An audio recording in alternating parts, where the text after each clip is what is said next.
রব্বুল আলামিন কুরআনুল মাজিদে সূরা বাকারার যে 177 নম্বর আয়াত, সেই 177 নম্বর আয়াতে আল্লাহ বলে দিয়েছেন আপনি ঈমান আনবেন কয়টি বিষয়ের উপরে এবং মাল দান করবেন কয়টি বিষয়ের উপরে।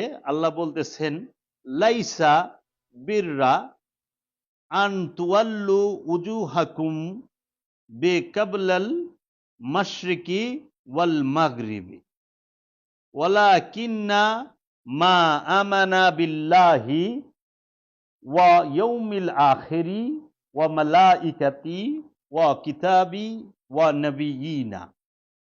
আল্লাহ রাব্বুল আলামিন বলতেছেন পণ্য নাই তোমাদের চেহারাগুলি তোমরা যেই দিকেই ফেরাও, পূর্ব এবং পশ্চিমে, বরং পণ্য হইবে আল্লাহর প্রতি ঈমান আনলে এবং আখেরাতের প্রতি ঈমান আনলে, ফেরেশতাদের প্রতি ঈমান আনলে, কিতাবের প্রতি ঈমান আনলে এবং নবীদের সঙ্গে ঈমান আনলে, নবীদের প্রতি। এই 5 স্থানে ঈমান আনতে হবে। এটাই হইল কল্যাণ, এইটাই আপনার জন্য সওয়াবের কাজ। পূর্ব পশ্চিমে মুখ ফেরানোতে কোনো প্রকার পণ্য নাই। স্পষ্ট কুরআনুল কারীমে সূরা বাকারার 177 নম্বর আয়াতে বলে দেওয়া হয়েছে। কেন বলে দেওয়া হয়েছে? আমরা যারা মুসলমান তারা পশ্চিম দিকে কিবলা করি, কাবা শরীফের দিকে, কাবা শরীফ পশ্চিম দিকে। ঠিক কাবা থেকে পূর্ব দিকেই হইল মসজিদুল আকসা, জেরুজালেম, যেটাকে ইহুদি খ্রিস্টানরা কিবলা হিসেবে মানে। এবং পূর্বেও আমাদের প্রথম কেবলা ছিল মসজিদুল আকসা এবং দ্বিতীয় কেবলা এবং বর্তমান কেবলা হচ্ছে মসজিদুল হেরেম। তো এই পূর্ব এবং পশ্চিম দিকে মুখ ফেরানোতে পণ্য নাই, পণ্য আছে 5টি বিষয়ের উপরে যদি আপনি ঈমান আনেন এবং ওয়া আতাল মালা আলা হুব্বিহি, এবং দান করো মাল সম্পদ উপরে তাহার প্রেমের, তাহার ভালোবাসায়। আল্লাহর প্রেমে ভালোবাসায় মাল দান করতে বলেছে। দেখুন কয়টা স্থানে আল্লাহ বলছেন তোমরা মাল দান করো আল্লাহর মহব্বতে। এইখানে আল্লাহ রব্বুল আলামিন বলতেছেন জাউইল, অর্থাৎ ওয়ালাগন, নিকট ওয়ালাগন, জাউইল কুরবা অর্থাৎ নিকট ওয়ালাগনদের, ওয়া ইয়াতিমা ইয়াতিমদের, ওয়া মাসাকিনা মিসকিনদের, ওয়া আবনা সাবিল অর্থাৎ পথের পথিকদেরকে, ওয়া সাইলিনা সাহায্য প্রার্থীদেরকে, ওয়া ফারিকি ওয়া ফির রিকাবি দাস মুক্তি মধ্যে, বন্দীদের মুক্তির মধ্যে। 6টা স্থানে আপনারা কোথায় মাল দান করবেন? 6 স্থানে আল্লাহ বলে দিতেছে। এবং মাল দান করো আল্লাহর ভালোবাসার উপরে, নিকটওয়ালাদের মধ্যে এবং এতিমদেরকে এবং মিসকিনদেরকে এবং পথের পথিককে এবং যাহারা সাহায্য চায় তাহাদেরকে এবং বন্দীদেরকে। তারপরেই বলতেছেন ওয়া আকিমুস সালাত ওয়া আতুজ যাকাত, এবং সালাত কায়েম করো এবং যাকাত আদায় করো। তারপর বলতেছে ওয়া মুফুনা, এবং ওয়াদা পূর্ণ করো, বে আহাদি ওয়াদা পূর্ণ করো, মিন তাহাদের, ইজা যখন আহাদু ওয়াদা করে, এবং দরিদ্রদের মধ্যে ধৈর্য ধারণ করে এবং মুসিবতের মধ্যে এবং দারিদ্র্যের মধ্যে ধৈর্য ধারণ করে এবং মুসিবতের মধ্যে এবং যুদ্ধের মধ্যে, ওহারাই তাহারা যাহারা সত্যবাদী এবং ওহারাই তাহারা যাহারা মুত্তাকি। তাহলে মুত্তাকির সংজ্ঞা আমরা পাইলাম। মুত্তাকি কারা? যারা আল্লাহতে ঈমান আনে এবং কিতাবের উপরে ঈমান আনে, আখেরাতের উপরে ঈমান আনে, ফেরেশতাদের উপর ঈমান আনে, নবীগণদের উপর ঈমান আনে এবং আল্লাহর মহব্বতে 6 স্থানে মাল দান করে, নিকটওয়ালাদের প্রতি, এতিমদের প্রতি, মিসকিনদের প্রতি, পথের পথিকদের প্রতি এবং যাহারা সাহায্য প্রার্থী তাদের প্রতি এবং বন্দীদের প্রতি, এবং সালাত কায়েম করে, যাকাত আদায় করে এবং ওয়াদা পূর্ণ করে তাহাদের যাহারা তাদের সাথে ওয়াদা করেছে, এবং দারিদ্রতার মধ্যে ধৈর্য ধারণ করে, এবং মুসিবতের মধ্যে এবং যুদ্ধের মধ্যে ধৈর্য ধারণ করে, তাহারাই সত্যবাদী এবং মুত্তাকি। আমরা মুত্তাকির পরিচয় পাইলাম, মুত্তাকির গুণগুলো স্পষ্ট বলে দেওয়া হইল। 5টা বিষয়ের উপরে ঈমান আনে, 6 স্থানে মাল দান করে, এবং সালাত কায়েম করে, যাকাত আদায় করে, এবং দারিদ্রতার মধ্যে ধৈর্য ধারণ করে, এবং যুদ্ধ বিগ্রহের মধ্যে তাহারা ধৈর্য ধারণ করে, তাহারাই কি সত্যবাদী এবং মুত্তাকি। এই যে মুত্তাকির গুণ, মুত্তাকির গুণ এইখানে খুঁজা বাইর করবেন। 6 5 11টা, ওয়াদা পালন করে 12টা, তারপরে যায়া দারিদ্রতার মধ্যে ধৈর্য ধারণ করে, মুসিবতের মধ্যে ধৈর্য ধারণ করে, এই হলো 14টা, এবং সত্যবাদী। মুত্তাকির গুণ 15টা পাইলাম এইখানে, 14 থেকে 15টা মুত্তাকির গুণ। মুসল্লির গুণও আছে, আজকে বলবো। তাই আমরা দেখতে পাই মাল দিতে হয় মানুষকে, সাদকা দিতে হয় মানুষকে। আপনি যদি আনুষ্ঠানিক জাকাতের কথাও বলেন, সমাজে প্রচলিত অর্থের জাকাতের কথা বলেন, শতকরা 2.5%, সেইটাও এই যে নির্দিষ্ট করা 8টি স্থান কোরআনের, এই স্থানের দেখুন, এতিম মানুষের মধ্যেই, মিসকিন মানুষের মধ্যেই। এইখানে বলা হয়েছে পথের পথিক, মুসাফির, এইটাও মানুষের মধ্যে, সাহায্য প্রার্থী এটাও মানুষের মধ্যে, এবং বন্দি এটাও মানুষকে কেন্দ্র করে। এই 8টা স্থানে বর্তমান সমাজে আমাদের বড়লোক ভাই বোনদেরকে প্রলোভন দেখিয়ে বর্তমান সমাজে জাকাতের অর্থটা প্রতিষ্ঠানে নেওয়া হয়, নইলে মাদ্রাসায়, নইলে মসজিদে। মাদ্রাসায় মসজিদে জাকাত দেওয়ার কথা কোরআনে আল্লাহ বলেন নাই, সাদকাও দেওয়ার কথা কোরআনে বলেন নাই, বলছে এতিমদেরকে দেওয়ার কথা।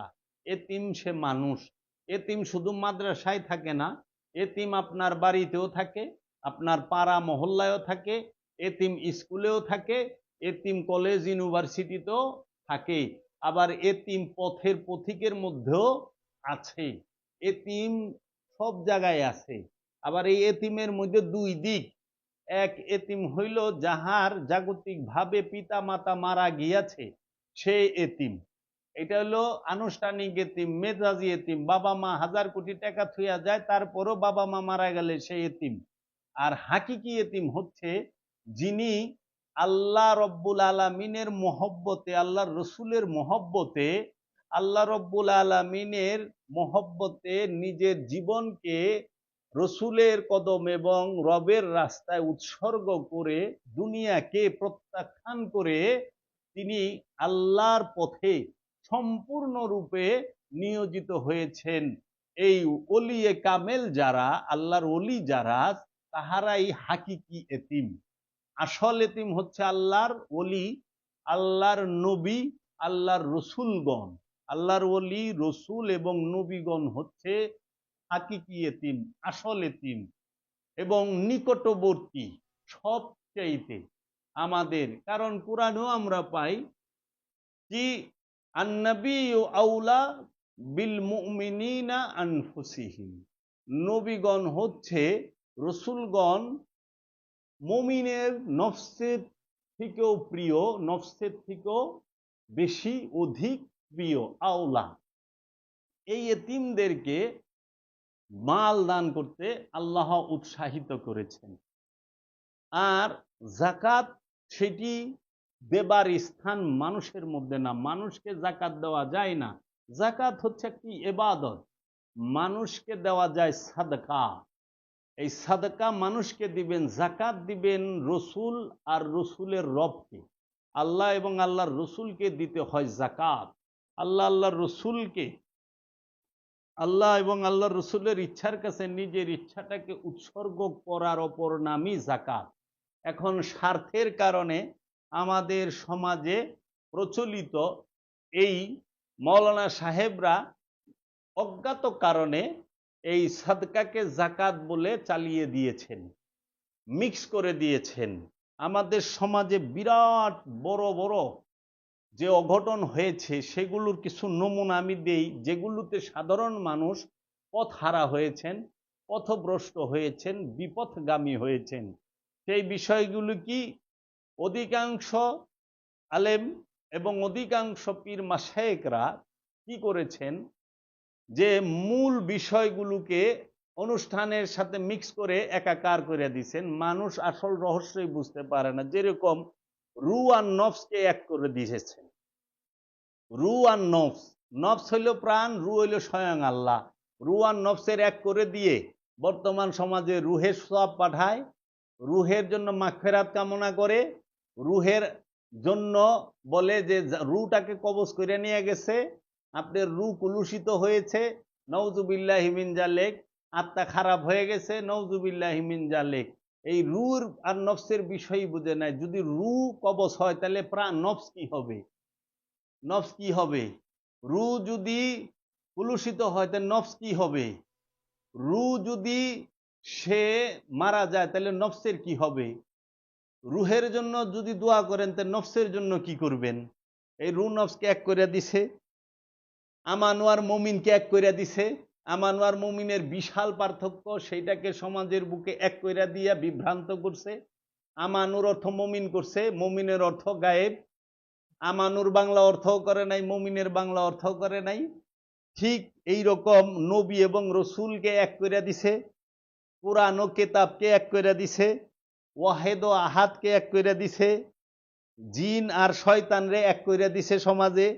যার জন্য মানুষ বিভ্রান্ত। জিন আর শয়তান দুইটারে ধুমছে বকে, কারে বকন লাগবো কারে বকন লাগবো না এইটাই বুঝে না। জিন ইনসান দুইটারে এক করে দিছে। সব জিন শয়তান না, আর শয়তান সে জিন হইতে কুলুষিত জিন।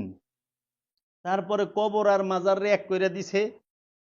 তারপরে এলেম এবং হেকমতকে এক করে দিছে, যার জন্য এলেম কোনটা আর হেকমত কোনটা সেইটাই বুঝে না। এরা কিতাব পড়ে আল্লাহর ওলি হইবার চায়, কিতাব পড়ে আল্লাহর ওলি হয় না। হেকমত প্রাপ্ত হইলে আল্লাহর ওলি হয়। আল্লাহর ওলি সিনার জ্ঞানে জ্ঞানী, আর আলেম সে মাথার বিদ্যায়, পুস্তকের বিদ্যায় বিদ্যান, বইয়ের জ্ঞানে জ্ঞানী। তারপরে ওলি আর মানুষ এক কইরা দিছে, ইনসান আর ওলিরে এক কইরা দিয়া মূর্তি মিন্দুনিল্লাহ আর ওলি আল্লাহ, মিন্দুনিল্লাহ আর ওলি আল্লাহরে এক কইরা দিছে। ইচ্ছা খতম করে দিছে। এহেনে মানুষ বিভ্রান্ত এখন। তারপরে ফেরেশতার রুকে এক করে দিছে, রুহুল আমিন আর ফেরেশতারে এক করে দিছে। তারপরে এই যে আপনি দেখবেন জাকাত আর সাদকারে এক করে দিছে, যার জন্য আমরা জাকাত কি সেটাও বুঝি না, সাদকা কি সেটাও বুঝি না। না বোঝার কারণে আমরা কি করছি? এই করছি যে আমরা মার্কেটের মধ্যে, বাড়ির মধ্যে জাকাতের কাপড় আবিষ্কার করছি। সারা কোরআন এবং হাদিসে কোথাও জাকাতের কাপড় এইটা নাই। কিন্তু এখন জাকাতের কাপড় আমাদের মার্কেটে পাওয়া যায়। জাকাতের লুঙ্গি আবিষ্কার করছি আমরা। আমরা জাকাতের পাঞ্জাবি আবিষ্কার করছি। হ্যাঁ, আমরা জাকাতের টাকা আবিষ্কার করছি। কিন্তু এই জাকাতের লুঙ্গিও হবে না, জাকাতের পাঞ্জাবিও হবে না, জাকাতের কাপড়ও হবে না, জাকাতের টাকাও হবে না। হবে হচ্ছে সাদকার লুঙ্গি, সাদকার পাঞ্জাবি, সাদকার কাপড় এবং সাদকার টাকা। সাদকা দিতে হয় সম্পদের। এর জন্য জাকাত সেটা আপনি আল্লাহ থেকে যাহা পাইছেন, যেরকম দৃষ্টি শক্তি পাইছেন, শ্রবণ শক্তি পাইছেন, এই দম শক্তি, ঘ্রাণ শক্তি পাইছেন, জবান শক্তি পাইছেন, আপনি অনুভূতি শক্তি পাইছেন, এবং আপনি বিদ্যা বুদ্ধি সমস্ত কিছু রবের তরফ হইতে পাইছেন, এবং এই ধন সম্পদ ক্ষমতা শক্তি সব পাইছেন।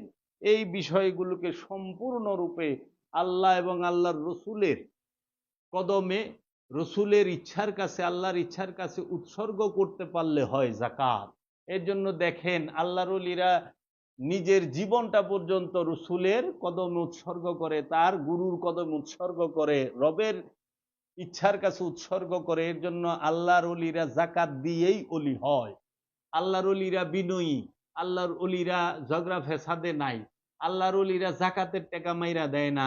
এমনও তো কেস বাইরেছে আমাদের দেশে জাকাতের টাকা মাইরা দিছে, জাকাতের টাকা মাইরা দেয়। আপনি 1 লক্ষ টাকা মাদ্রাসায় এতিমের দিবেন নিলেন, দিছেন মাদ্রাসায় একজনকে, যে হয়তো প্রিন্সিপাল সাহেব ভাইস প্রিন্সিপাল সাহেবরে দিলেন, সব মাদ্রাসায় না, অধিকাংশ মাদ্রাসায়। উনি কি করলো, 1 লাখের মধ্যে 1-2 হাজার বিলাইলো, আর বাকি 98,000 পকেটে করে বাইত লয়ে যাইয়া জায়গা কিনার ফন্দি, বাড়ি করার ফন্দি। এই তো হচ্ছে সমাজে, এতিম এতিমই রয়ে যাইতেছে, আর যে টাকা উঠাইবার লইছে রিসিট দিয়া, তার বাড়ি গাড়ি সব হচ্ছে। আপনি খোঁজ লইয়া দেখেন, আমরা দেখেই কথা বলি। এর জন্য এতিমকে যদি দেন, এতিমের হাতে দিবেন সাদকার টাকাটা। আপনি যদি একটা স্কুলে বলেন, মাদ্রাসায় বলেন, 100 জন এতিম থাকে, দাঁড় করান সবাই লাইন ধরে, আপনি নিজ হাতে 1 লক্ষ টাকা দিতে হইলে 1000 করে দেন, 2 লক্ষ দিতে হইলে 2000 করে দেন, নিজ হাতে যার যার হাতে দিয়াইবেন, একজনের হাতে দিয়েন না। দিলে পরে ওনাদের হাতে টাকা পয়সা হয়, পরে খালি এরা কুদাকুদি করে, মারামারি করে। এই যে দেখবেন, এই জাকাতের টাকা জমা কইরা এখন ওলি আল্লাহ দরবার চ্যালেঞ্জ করে, ভাঙচুরে খরচ করে। আপনি চাইয়া দেখবেন, এই যে বর্তমানে যে মাজারে হামলা হচ্ছে, এর পিছনে জাকাতের টাকা অনেক ভূমিকা আছে। তাই আমি আপনাদেরকে অনুরোধ করি, আপনারা কখনোই কোনো প্রতিষ্ঠানকে জাকাতের অর্থ দিবেন না। জাকাতের অর্থ দিবেন আপনারা এতিমদের হাতে, মিসকিনদের হাতে, সাহায্য প্রার্থীর হাতে, বন্দীদের হাতে, আত্মীয় স্বজনের মধ্যে যদি কেউ দরিদ্র থাকে তাকে। এবং যদি আপনার নিকটে কোনো প্রকার সাধু কিংবা মুসল্লি, যে মুরাকাবা মুশাহেদায় লিপ্ত, দিনের কাজে লিপ্ত, তাকে আপনি দিতে পারেন, যেটা মানবের কল্যাণ হবে, সৃষ্টির কল্যাণ হবে, মানব জাতির কল্যাণ হবে সেইখানে।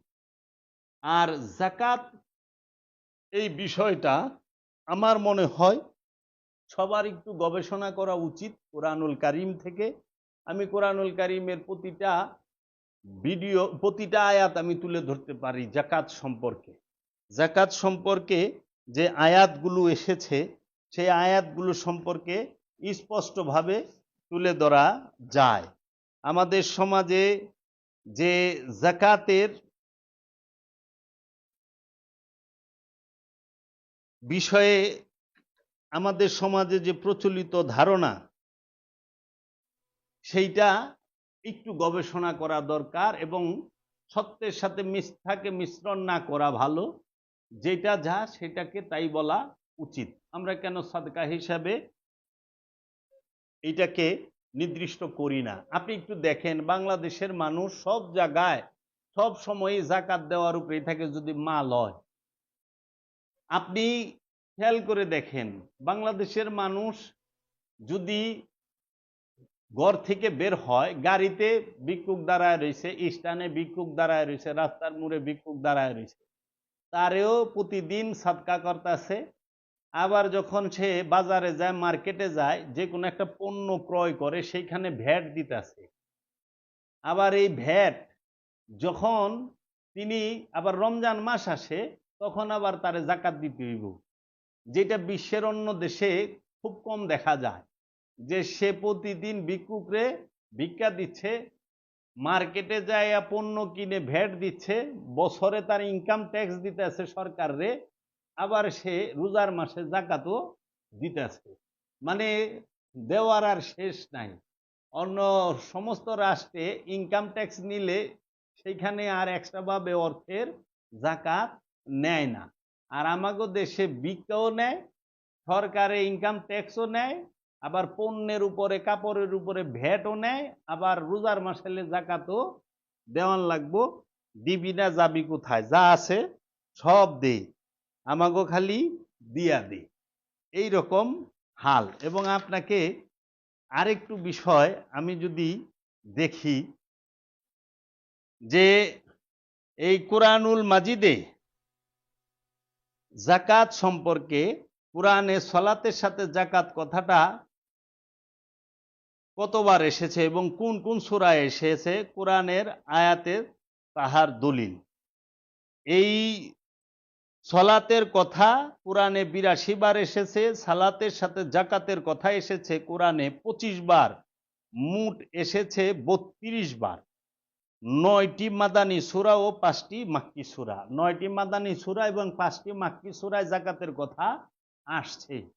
এখন জিজ্ঞেস করি, সর্বপ্রথম ইবাদতের নাম যদি জিগায়, বলে যে সালাত। তো 5টা মাক্কি সূরার মধ্যে যাকাতের কথা আসছে। তো মক্কা থাকা অবস্থায়ও যাকাত দেওয়ার কথা ছিল। এখন আমি আপনাদের আশ্চর্যমূলক 2-3টা দলিল দেই, আপনারা সংগ্রহ করে নেন এবং আপনাদের কাজে আসবে। সেইটি হইল, আপনারা একটু খেয়াল করেন, যাকাত শুধু আমাদের মুসলমানদের জন্য, এই ইসলাম ধর্মের অনুসারী আমরা যারা, যে 1450 বছর ধরে দয়াল রসুল সাল্লাল্লাহু আলাইহি সাল্লামের আগমনের পর থেকেই শুরু, নাকি আগেও ছিল? যাকাত সর্বসময়ে সকল নবীর বেলাই ছিল। সলাত এবং যাকাতের কথা, সলাত এবং যাকাতের কথা অন্য অন্য নবীদের বেলায়ও ছিল। তা আমরা মুসলমানরা যদি এই মহানবী মুহাম্মদ সাল্লাল্লাহু আলাইহি ওয়াসাল্লামের উম্মতেরা যদি শতকরা 2.5 টাকা যাকাত দেই, তাহলে পূর্ববর্তী নবীদেরকে, নবীগণ এবং তাহার উম্মতেরা কি যাকাত দিয়েছেন?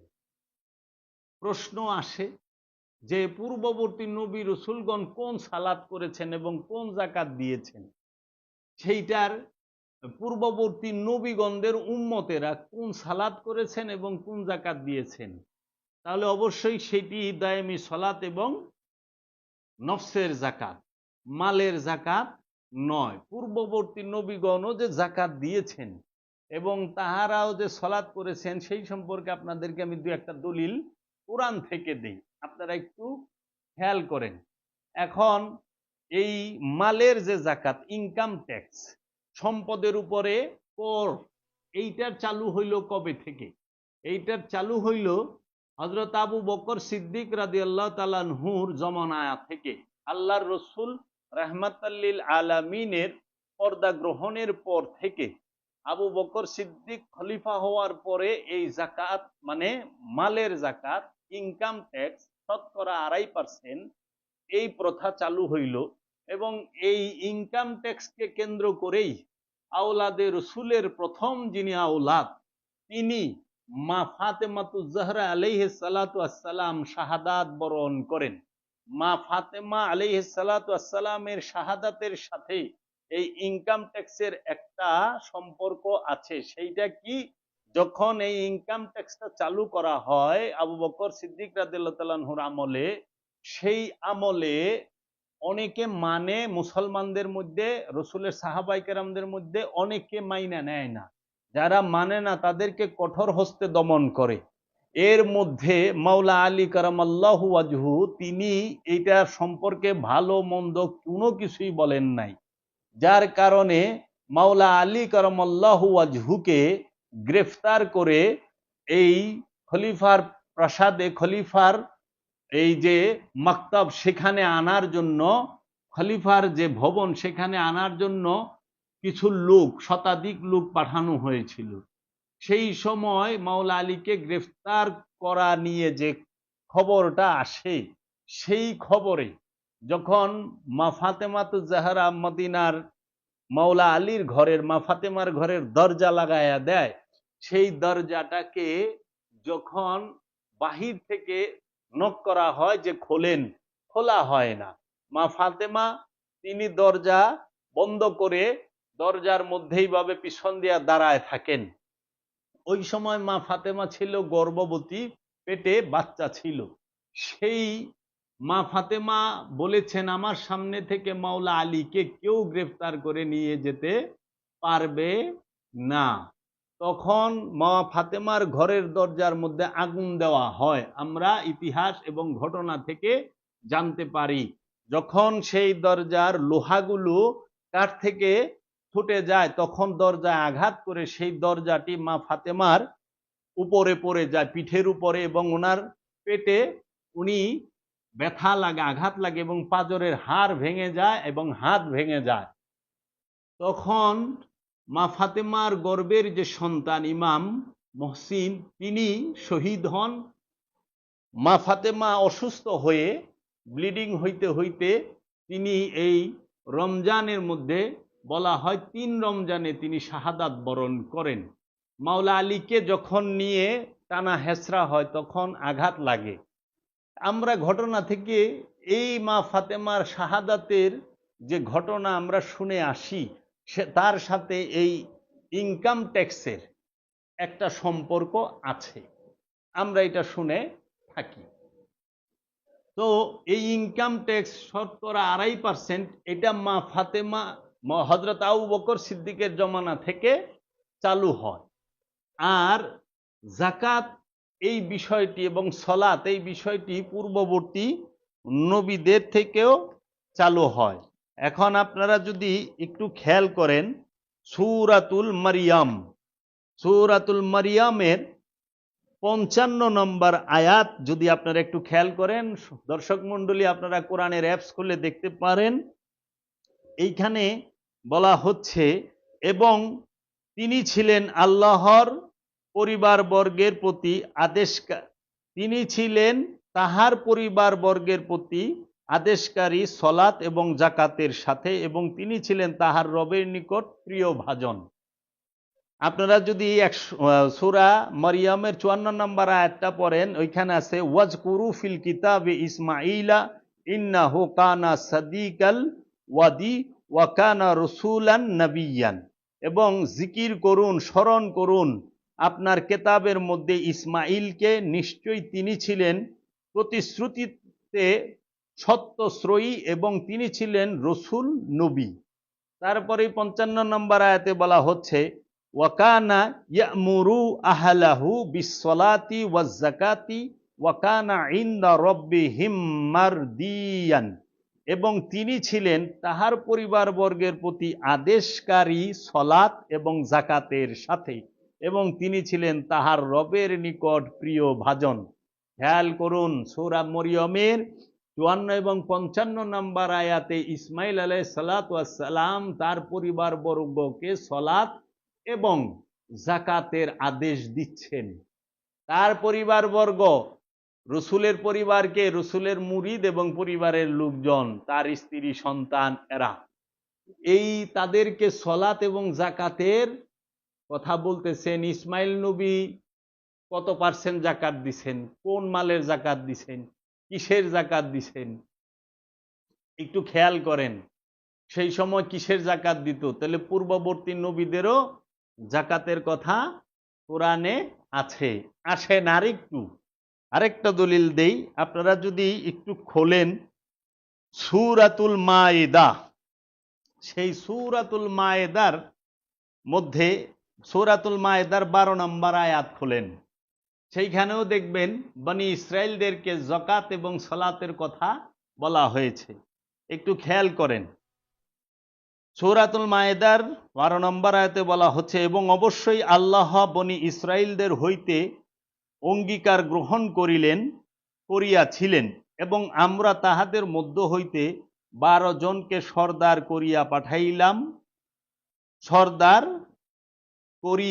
পাঠাইলাম, নিযুক্ত করিলাম। এবং আল্লাহ বলিলেন যে, নিশ্চয়ই আমি তোমাদের সাথেই আছি, যদি তোমরা সলাত কায়েম করো এবং জাকাত আদায় করো এবং আমার রসুলগণের প্রতি ঈমান আনো এবং তাহাদেরকে সম্মান করো এবং আল্লাহকে কর্জে হাসানা প্রদান করো, তাহা হইলে অবশ্যই আমি তোমাদের পাপসমূহকে মিটাইয়া দেব, এবং অবশ্যই আমরা তোমাদেরকে জান্নাতে দাখিল করাইব, যাহার পাদদেশ দিয়া নহরসমূহ প্রবাহিত রহিয়াছে। সুতরাং উহার পরও তোমাদের মধ্য হইতে যেই ব্যক্তি কুফরি করিবে, সুতরাং সে সরল পথের পরিবর্তে গুমরাহিতে লিপ্ত হইবে।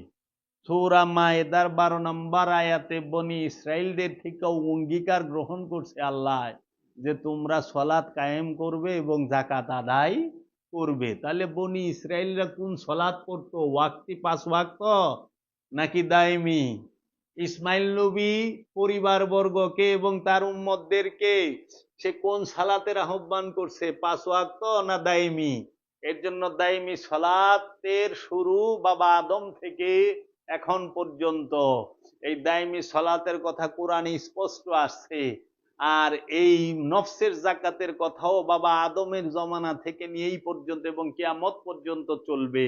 তো যাহারা এই বলে দায়েমি নামাজ বলতে কোনো নামাজ নাই, তারা কোরআনকে অস্বীকার করে, তারা কোরআনের হুকুমকে অস্বীকার করে। কারণ কোরআনে স্পষ্ট সূরা মারিজের 23 নম্বর আয়াতে আল্লাহ বলেছে, আল্লাযিনা হুম আলা সলাতিহিম দায়মুন, তারাই মুসল্লি যারা সর্বক্ষণ রবের সাথে সংযোগ যোগাযোগের সলাতের মধ্যে অবস্থান করে।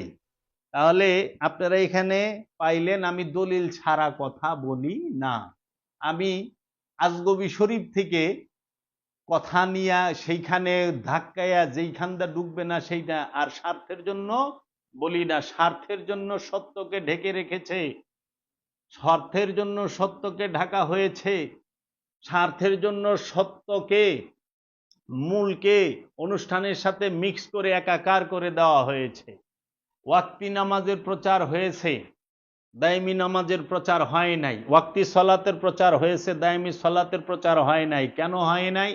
কারণ ওয়াক্তি সলাতের সাথে ইমাম সাহেবের চাকরি জড়িত, ওয়াক্তি সালাতের সাথে অনেক প্রকার আর্থিক এবং স্বার্থের লেনদেন আছে।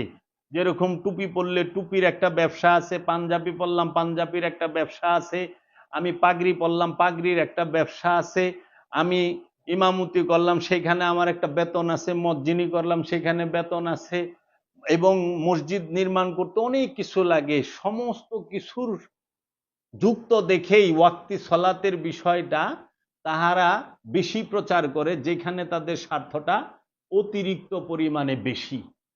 দায়েমি সলাতের সাথে কোনো স্বার্থই নাই, কারণ দায়েমি সলাতের ইমাম ওলিয়ে কামেল, দায়েমি সলাতের ইমাম আপন মুর্শিদ আপন রসুল। এখানে আজানের বিষয়, সেটা মুর্শিদ আজান দেবে, আহ্বান করবে সত্যের দিকে আসো, সলাতের উপরে জীবিত হও, কল্যাণের উপরে জীবিত হও, এবং আসো নিজে সাক্ষী হও। অন্যের সাক্ষী শুই না তুমি সন্তুষ্ট থাইকো না, তুমি নিজেও সাক্ষী হও যে মুহাম্মদ সাল্লাল্লাহু আলাইহি ওয়াসাল্লাম আল্লাহর রসুল এবং আল্লাহ এক, তুমি সাক্ষী দাও।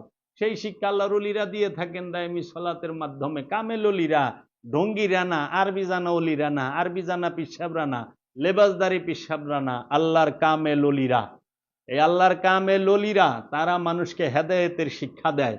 আর যারা নাকি ঢঙ্গি ওলি সাজছে, তারা ব্যবসা বাণিজ্য কইরা রাজা হওয়ার চিন্তায় থাকে। তো কাজী এই মালের জাকাতের প্রচার ব্যাপক পরিমাণে হইছে, নফসের জাকাতের কথার প্রচার হয় নাই। কেন? নফসের জাকাতের সাথে রসুলকে যে জাকাত দিতে হয়, রবকে যে জাকাত দিতে হয়, এই জাকাতের কথা প্রচার হলো না। কেন? কারণ ওইটার মধ্যে স্বার্থ নাই। আর মালের জাকাতে স্বার্থ আছে, সব আমাকে বাড়তে আইব, আমাকে হেনে ডুববো, প্রচার করো ফজিলত।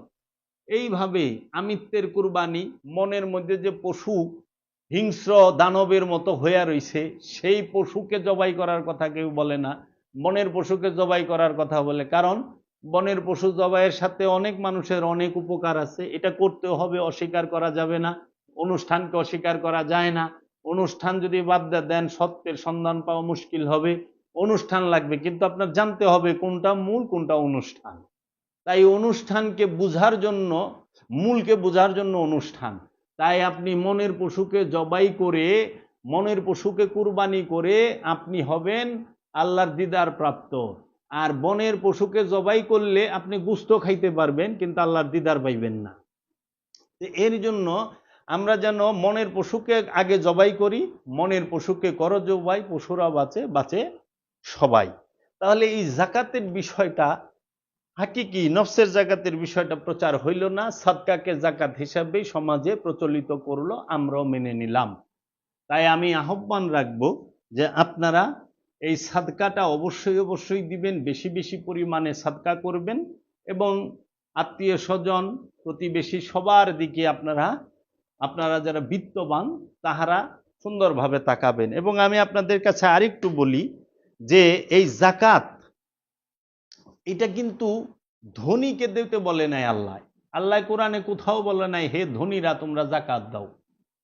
আল্লাহ বলছে ইয়া আইয়ুহাল্লাযীনা আমানু আকিমুস সালাত ওয়া আতুজ যাকাত, হে আমানুরা তোমরা জাকাত দাও। এখন মানুষ সমাজে এমন করছে যে ইবাদতের যে মূল 5টা ভিত্তি, স্তম্ভ, পিলার, এই 5টা কি? ঈমান। আপনি যদি ঈমান হলো মূল বিষয়, সালাত, যাকাত, সিয়াম, হজ, কুরবানি, এই 5টা মূল বিষয় পরিপূর্ণ ঈমানে দাখিল হওয়ার জন্য সর্বপ্রথম মৌখিক ঈমান, জবানি ঈমান আনবেন, তারপরে সালাত করবেন, যাকাত দিবেন, সিয়াম পালন করবেন, হজ করবেন, কুরবানি করবেন। এই 5টা বিষয়ের সাথে আল্লাহ কি বৈষম্য করতে পারে মানুষে মানুষে? 5টার মধ্যে 2টা করব গরিবে, 3টা করব, 5টা করব বড় লোকে। কিরকম? গরিব কি কি করতে পারে? গরিব নামাজ পড়তে পারে আর যাকাত দিতে, আপনার রোজা করতে পারে। নামাজ আর রোজা করে গরিবে, আর বড় লোকে করে 5টা, নামাজও পড়ে, রোজাও করে, হজও করে, কোরবানিও দেয়, যাকাতও দেয়। এখন আল্লাহ কি বৈষম্য বান্দার মধ্যে করতে পারে? এটা হইলো অনুষ্ঠানের মধ্যে হয়, কিন্তু হাকিকতে এই বিষয়টা সার্বজনীন, সবার জন্য। এবং কে? মানুষের জন্য সলাৎ কোরআন বলে নাই, কোরআন বলছে আমানুর জন্য সলাৎ, আমানুর জন্য যাকাত, আমানুর জন্য সিয়াম, আমানুর জন্য হজ, আমানুর জন্য কুরবানি। এই যে কুরবানি, দেখেন আপনি এখন বৈষম্য হয়ে গেছে কোথায়? 2টা গরিবে করা পারবো নামাজ আর রোজা, আর 3টা গরিব করা পারবো না। গরিবের থেকে বঞ্চিত হলে কিন্তু সোয়াব পাইব, সোয়াবের বেলা বরাবর, না করলেও সোয়াব। এটা কি হইতে পারে কখনো? কোরআন কি এইভাবে বলছে কোথাও? কোরআন বলছে যে আমানু। এখন আমানু কি ভিখারি যে ভিক্ষা করে সে হইতে পারে না? আমানি কি ঠেলা গাড়িওয়ালা হইতে পারে না? পারে তো। আমানু ইমানের সম্পর্ক হলো কলবের সাথে, সম্পদের সাথে না। এবাদতের সম্পর্ক নফসের সাথে, কলবের সাথে, সম্পদের সাথে না। সম্পদ দিয়া এবাদত হয় না। সম্পদ দিয়া কি হয়? আল্লাহকে রাজি খুশি করা যায়, মানব সেবা করা যায়, সৃষ্টির সেবা করা যায়। কিন্তু এবাদত, দাসত্ব কিন্তু আল্লাহর জন্য। দাসত্ব আল্লাহ, আল্লাহ রসুলকে কেন্দ্র করে। এর জন্য আপনি সিয়াম সালাত করবেন রসুলের সাথে, রবের সাথে। যাকাত দিবেন রসুলকে এবং রবকে। আপনি এই হজ করবেন রসুল এবং রবের কে কেন্দ্র করে। এবং আপনি কুরবানি করবেন রসুল এবং রবকে কেন্দ্র করে। এবং আপনি সিয়ামও পালন করবেন রসুল এবং রবকে কেন্দ্র করে। যাকাত রসুল এবং রবকে কেন্দ্র করে। রোজা, সিয়াম সেটাও রসুল এবং রবকে কেন্দ্র করে। হজ, এই যাকাত যেটা সিয়ামের পরে যাকাত, এই যাকাতও রসুল এবং রবকে কেন্দ্র করে। হজও রসুল এবং রবকে কেন্দ্র করে। কুরবানিও রসুল এবং রবকে কেন্দ্র করে। আবার আপনি একটু খেয়াল করেন, দেখবেন যে সালাত করতে ইমাম লাগে আমাদের। হ্যাঁ, আমাদেরকে হজ করতেও ইমাম লাগে, কুরবানি করতেও ইমাম লাগে। 3 বিষয়ে ইমাম লাগে, 2 বিষয়ে আবার ইমাম লাগে না। যাকাত দিতে আমাদের ইমাম লাগে না, রোজা রাখতেও ইমাম লাগে না। রোজা রাখতে কেবলা দিকে হইতে হয় না, যাকাত দিতেও কেবলা দিকে হইতে হয় না, কুরবানি করতেও কেবলা দিকে হইতে হয় না। কেবলা দিকে হইতে হয় শুধু হজের বেলায় আর হইলো সলাতের বেলায়। এই বিষয়গুলো আমাদের জ্ঞান গবেষণা করার দরকার। আমাদেরকে এই সমাজের মানুষকে কুরআনুল কারীম, কুরআনুল হাকিম, কুরআনুল মুবিন, কুরআনুল মাজিদকে গবেষণা করার দরকার এবং এই দেহ কিতাবকে পাঠ করার দরকার। কার কাছে গিয়ে? যিনি আল্লাহর মনোনীত একজন কামেল ওলি, যিনি আল্লাহর বন্ধু, তার নিকটে গিয়ে। এবং যখন আমরা এই বিষয়গুলো গবেষণা করব, আমরা সুন্দর সুন্দর জিনিস পাবো এবং আমাদের মধ্যে মনুষ্যত্বের জাগরণ হবে, আমাদের মধ্যে মানবতার জাগরণ হবে। আমি বললে অনেক কিছু বলতে পারি, অনেক কিছুই সংগ্রহ, কিন্তু এত জিনিস কম সময়ের মধ্যে কিভাবে বলি, আরো বলা প্রয়োজন ছিল। এই যাকাত সম্পর্কে আমাদের বিস্তারিত জানতে হবে।